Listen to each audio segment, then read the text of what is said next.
大家好，我是超子。椰子鸡汤怎么炖清凉透彻没有腥味呢？今天给大家分享一道懒人版的椰子鸡火锅，汤鲜味美，鸡肉鲜嫩，1分钟就能学会。首先准备一只单身1年的文昌鸡，让老板娘宰杀处理好，剁成小块。先把文昌鸡放入清水中，简单清洗浸泡一下，泡出血水。洗好以后控水备用。祖传的锅中倒入1000毫升椰子水，再加入1000毫升清水。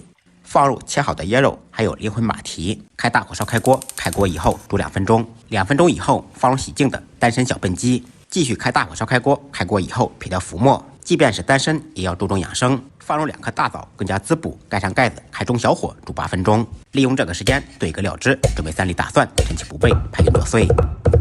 小金桔切片放入碗中，放入蒜末。不能吃辣的同学放2个小米辣，多点一下，切成小圈。切好以后一同放入碗中。椰子鸡蘸料的灵魂离不开沙姜，准备2块沙姜，清洗干净，用刀拍碎剁碎。